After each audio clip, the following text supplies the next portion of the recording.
goes something like this. The Raven by himself. Once upon a midnight dreary, while I was flying weak and weary, through rain and wind and thunder, above a storm-crashed shore, as I flapped on through the lightning, while the thunder crashed so frightening, I saw a single window brightening in a house I hadn't seen before. A single lighted window on that night's Plutonian shore. Only one, and not one more. Ah, distinctly I remember, it was in the bleak December, and I feared I'd be dismembered by a landing on that shore. Eagerly I wished the morrow, vainly had I sought to borrow shelter, but to my sorrow none could be seen to aft or fore. So on I flew, far from my nesting, in search of any place for resting, knowing I had no hope of besting the full fury of the storm, until I saw that lonely light shining through the rainy night. Thither then I bent my flight, and hoped for help of any form.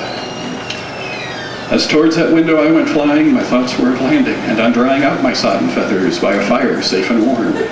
I barely made it to the sill, and thus resolved, I simply will tap my beak against this window, surely that will do no harm. Whomsoever lives within may let me in, and I'll be warned, perchance to dry my dripping form. But before I started beating, I looked to see who I'd be meeting, for there'd be no use in treating entrance if the room was bare. On his books a man was snoring. What he read must have been boring. I foresaw endless imploring to rouse him from his chair as he slept without a care. Forthwith I started tapping, and I got a headache rapping my poor beak against the window while that fool within just snored. He sat there peacefully snoozing while my patience I was losing. Looked to me like he'd been boozing from all the bottles on the floor. As I tapped and tapped some more. At last he was awaking, but then I felt my heart was breaking as I saw that he was making his way over to the door. He mumbled something, threw it open, and for a while nothing was spoken, till with one word was silence broken, as he said the name, Lenore. A solitary name from somewhere in English lore. Only this, and nothing more. At once I tapped some more, somewhat louder than before, until he staggered to my window, its mysteries to explore.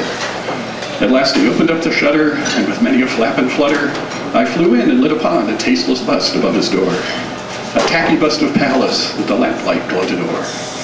Thus I sat there, looking stately, as I dripped upon the floor, perched and sat, and nothing more. And as I sat there drying, I slowly realized he was trying to strike up a conversation. He used my phrase, Plutonian shore. I wished to end this tedious drawing by elegantly cawing no random word I was recalling from archaic English lore. The cryptic message, nevermore. With that, I'd hoped discourse was ended and he would leave me unattended, so that when the storm had ended I could press on as before, till I perceived to my despair that he was bringing up a chair to sit there at his ease before me and bust and door, to talk and talk some more. So on and on he chattered, though to me it hardly mattered. I supposed his girlfriend would have been flattered. Who was this chick like that? I resolved to not engage in any boring conversation beyond my own random oration of the word I said before, the single solitary word of nevermore. Only this and nothing more.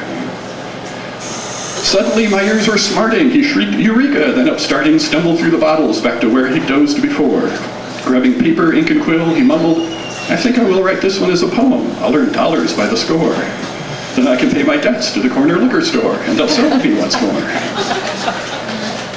So as I sit and think of flighting, the poet still is writing, while I watch for morning's lighting above a peaceful shore. When the tempest stops its shaking and the dawning sun is breaking, my leave I will be taking to return here nevermore.